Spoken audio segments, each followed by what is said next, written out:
وہ ایک فقیر بادشاہ کے دربار میں جا نکلا نا، تو کہا کہ بادشاہ یہ تخت و تاج کیا ہوتے ہیں، اس کی کوئی قیمت نہیں ہے۔ تو بادشاہ ہنس کے کہنے لگا اس فقیر کو باہر نکالو، اسے کیا پتہ ہے کہ تخت و تاج کیا ہوتے ہیں، اس کی لذت کیا ہوتی ہے۔ جب خدام کھڑے ہوتے ہیں، استقبال کر رہے ہوتے ہیں، جب تخت پہ بیٹھے اور ساری رعایا نیچے بیٹھی ہوتی ہے، اس نے کہا نکالو فقیر کو، اس کو کیا پتہ۔ بادشاہ ایک دن شکار کرنے گیا تو وہاں اس کا گھوڑا جو ہے وہ سرکش ہو گیا اور ایسی جگہ پہ لے گیا کہ جہاں نہ پانی تھا اور نہ کوئی اور چیز۔ بادشاہ وہاں ہانپ رہا ہے کہ وہی فقیر مشکیزہ ڈالے ہوئے گزرا اور آواز دے رہا ہے پانی لے لو، پانی لے لو۔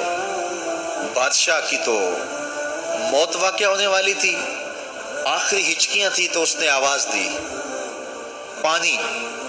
تو اس فقیر نے کہا کہ ہاں تمہارے پاس ہے کوئی قیمت پانی دینے کی؟ اس نے کہا میں بادشاہ ہوں اس ملک کا۔ اس نے کہا ہوتے ہوگے، مجھے غرض نہیں ہے، میں تو بیچتا ہوں پانی۔ اس نے کہا بابا میں بادشاہ ہوں، جو مانگو گے میں دوں گا، مجھے پانی دو، میں مر رہا ہوں۔ اس فقیر نے کہا آدھی حکومت لگے گی۔ اس نے کہا آدھی لے لینا، مجھے پانی تو دو، چونکہ مر گیا تو ساری جائے گی۔ اس نے پانی کا گھونٹ دیا، پیاس کی شدت تھی، جب پانی کا کٹورا اس نے منہ سے لگایا تو پانی حلق میں اٹک گیا۔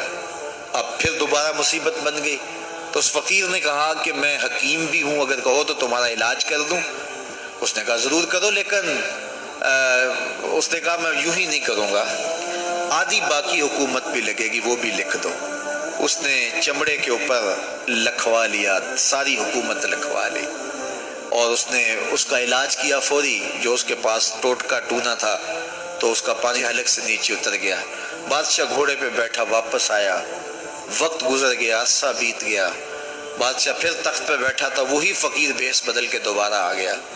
پھر اس نے نصیحت کی کہ آخرت کو یاد کرو، یہ دنیا کچھ نہیں ہے، 4 دن کی کہانی ہے۔ بادشاہ نے کہا تو میرا خیال ہے پہلے بھی کبھی آیا تھا، تو نہیں سمجھتا تخت و تاج کی لذت کیا ہے۔ اس نے کہا اس کی کوئی قدر و قیمت نہیں ہے، چھوڑ اسے، آخرت سب کچھ ہے۔ تو اس نے کہا نکالو اس فقیر بابے کو، یہ اس دن بھی آیا تھا تو آج پھر آ گیا ہے، اپنی راہ لے بابا۔ اس فقیر نے اپنے تھیلے سے وہ چمڑے کی دستاویز نکالی جس کے اوپر اس نے ساری حکومت لکھ کے دی تھی۔ اس نے کہا بادشاہ یہ ہے تیری حکومت کی قیمت، صرف 2 گھونٹ پانی، جس پر تو نازاں ہے، جس پر تجھے فخر ہے، تو قبل اس سے سورج مغرب سے طلوع ہو جائے، توبہ کا دروازہ بند ہو جائے، سانسیں اٹک کے حلق تک آ جائیں، اور ہماری زندگی کا دفتر سمیٹ دیا جائے، اور پھر پچھتائیں ہائے جو چند لمحے ضائع کیے، ہائے جو زندگی برباد کی، وہ کیوں برباد کی۔ کل کے پچھتاوے سے بہتر آج کا پچھتاوا، زندگی پلٹ ہوگا، وقت پر کافی ہے ایک قطرہ بھی آب خوش ہنگام کا، جل گیا جب کھیت برسا می تو پھر کس کام کا۔